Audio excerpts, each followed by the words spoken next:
We speak to dozens of brands on a monthly basis that ask for our help to evaluate why they're wasting so much money on ad spends. We actually just spoke to one recently. They wasted $25,000 on ad spend. And in this video, I'm going to be sharing the biggest 3 common pitfalls that we see brands fall into, and also a bonus that helped generate us $40,000 in additional sales to hopefully overcome those mistakes that I'll be mentioning at the end. My name is Jassim Maisa. I'm the CEO and founder of Videra. We've been selling on Amazon over the past decade, spending hundreds of hours actually learning the ad system because it's become so much more relevant, especially in the past few years. So hopefully you'll save a lot of time and save a lot of money by learning these 3 mistakes here. So the first one and the most biggest one is basically not improving your conversion rate before turning on your ads. So there has to be obviously it's going to be a continuous process to improve your conversion rate, but there has to be an acceptable level.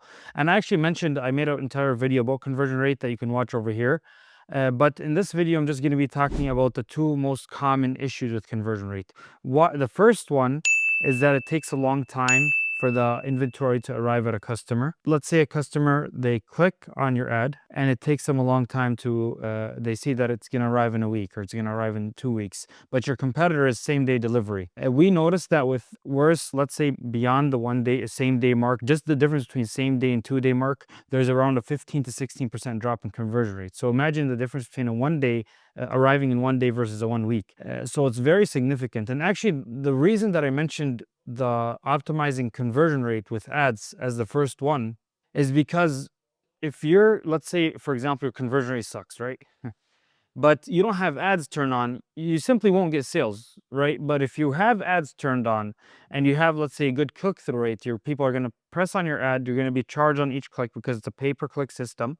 And then once they press on your ad, basically, they go to your product detail page, they see additional information, whether that's the inventory availability that I just mentioned or the other items that I'm going to mention right now.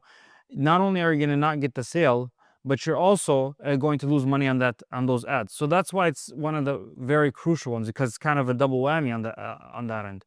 So getting back to inventory availability, the sooner the inventory can arrive to your customer, the more likely they are to convert. So that's why you also have to make sure that not only is your inventory sometimes FBA, but also that it's FBA, it's parsed out across different facilities across the United States appropriately. There's tools that help you do this to make sure that it's, for example, at least 2-day shipping across all the, obviously, 48 major states in the US.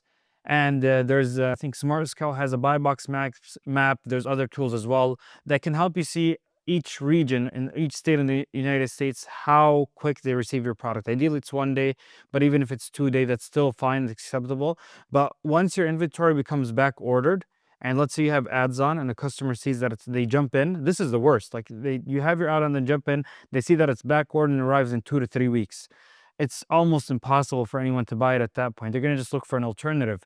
And then also the same, a little bit less worse than that, not as bad, obviously, is MF. So that's why MF sellers struggle often and we're kind of forced, per se, into the Amazon system, FBA Prime system, is because of that quick conversion and obviously the customer wanting it so quickly. So that's the first part about inventory availability. And it's, like I said, there's different kind of categories of how good or bad it is. The second part is obviously the PDP, the product detail page. How optimized is it? This is where you can start thinking of second and third images specifically, but obviously all the secondary images. Do you have a video for UGC, user-generated content, for customers to see how it's used in real life, a real human using it? Let's say it's a supplement, they see someone actually drinking it, they don't die, or something along those lines. That'll help, or the actual practical use of it, because the customer, when they're jumping into the PDP, the product detail page, they're looking to check off additional check boxes. And in the video that I mentioned, the conversion rate video, it talks about that more specifically, but I'm just going to go over at a high level. So you want to make sure that you at least have the basics there, the premium A+ content. The second and third images are the big ones. They have like informational image and a lifestyle image. Obviously the bullet points have some impact as well, but that's the constitute, just making sure that your conversion rate is acceptable, that once customers click on it, also making sure that it's relevant, obviously, that you're showing ads for the right thing, but that's another point. But once they click on it, that the inventory is available, it's available within a closed day range, and your PDP is at least acceptable. You can check off the main check boxes and proceed to buy your item in an acceptable fashion. The second one is going to be understanding the data and acting upon it. And this is a really big thing. And this is like the opposite of this, what you don't want to do is be setting for set and forget, because if you set and forget, then data is irrelevant because you're not going to be revisiting anything or monitoring any data at all. So this is where you want to look at, for example, different types of data, and you also want to categorize the data appropriately. You don't want to skew anything. So this is where branded versus non-branded search terms, having different categories for each one, having a proper campaign name structure for your campaigns. So the ASIN, and then for example, you choose obviously your campaign name structure, just making sure that it's not like there's a rhythm, a rhyme, a reason to it, so that you can continuously revisit how it did. How are the branded doing versus the other branded ones, or how is this keyword doing versus this keyword? And having that, we have single keyword campaigns on their own. The more you can make the data specific and layer it deep, the more insights you're going to get. Because if it's an auto, that's why auto campaigns, otherwise everyone just run auto campaigns for everything. But the reason they're not that good is they just jumble everything together, and it's hard to see what's truly working, what's not. You can see at an aggregate level, obviously, but if you want to optimize and be specific, you won't get much there. And we've seen this happen where just at a basic level, one of our partners, like, we just separated their branded versus, they like initially thought they were doing great. They had like a 5% ACOS, but when we separated the branded versus non-branded, it turns out that the branded keywords were getting the lower ACOS because they used to run like TikTok marketing. So they would have gotten those sales anyways. And we're going to talk about getting sales anyways in the next part. That's going to be the third one. But because they didn't have the data organized appropriately and they weren't at the right things, they were kind of both jumbled together, and it made it very hard to see that. And also the biggest thing of having data is you can A/B test. So when you have a certain campaign, let's say a single keyword campaign, this keyword you're getting 40% ACOS for it, but this keyword, you run it a month later, getting 30% ACOS. So you know that you're having more relevancy or more conversion for that 30% ACOS one. But if you didn't have that data so granular, you wouldn't be able to see the difference on both of them. And last but not least, actually, is cannibalization. And this is kind of a more nuanced one. It's a little bit more specific and advanced. But this is where you want to, like, the concept behind this is that if you were going to get the sale anyways, you don't want to pay for it. And that's kind of common sense. But if someone, for example, is, and this happens most often, I'll get into the example later, when you're basically trying to, when you have very high organic ranking, but you're paying a lot for, let's say, sponsored ranking. So just as an example, this happens in supplements where the CPC, the cost per click, is really high. You're paying $5 to rank a supplement, $5, sorry, to cost per click on a supplement, but you have the first spot, but you're also the first spot in organic ranking. So let's say they type in BCAA, just as an example. It's a very expensive keyword. You're going to be there anyways. You're on the first page.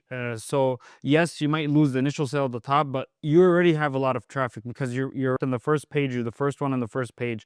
So that's where I advise, and we often do, is where we turn off that sponsored rank and we rely on the organic rank, because at the end of the day, marketing is just a short-term effort to get a customer. So if we got the customer in Amazon, we don't really get customers, we get ranking. So if we got the ranking that we're looking for, then we can turn off not all the ads for the entire product, of course, but that specific keyword that we got good ranking for, and start targeting other keywords, or start paying much less for like product targeting or other kinds of targeting.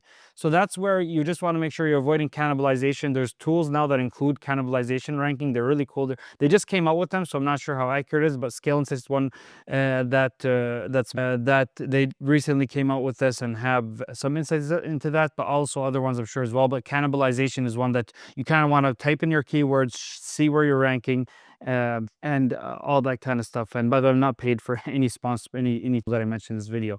I'm just ones that we've found helpful in the past.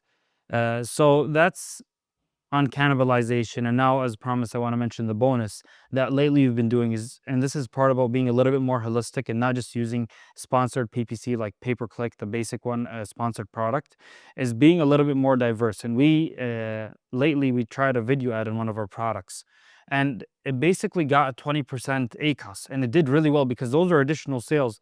That there's customers that they like seeing videos as they don't like seeing a product.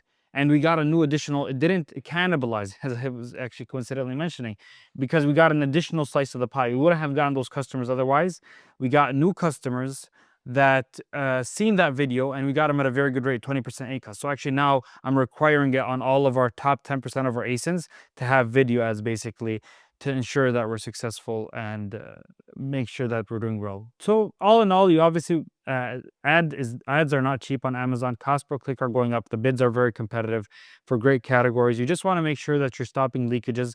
I mentioned obviously the main three ones. And you just want to make sure that you're continuously observing it. You're understanding it as a holistic strategy, not just a one-off, and you're just kind of putting in and checking back in 2 months. That's the main way we see, like, the if we ask them what type of people lose money the most on ads, it's people that just put it, check in 2 months later what happened now, or check in a month and a half later what happened now, or don't understand the market that they're in, or they don't understand the importance of having a comprehensive suite of things. They're just kind of work on one thing at a time instead of being part of a holistic strategy. So that's also really important to keep in mind. So if you found this video helpful, I actually also made a video on ads. You can watch it here as part of our mini growth series on Amazon. And also, if you want to chat to an expert at vodera.com about your ad situation, if you feel like you have high ACOS and high inefficient ROAS, basically, or ad spend, you can go to vodera.com and schedule a call. And if you have any questions, leave them below and I'll personally respond to any of them.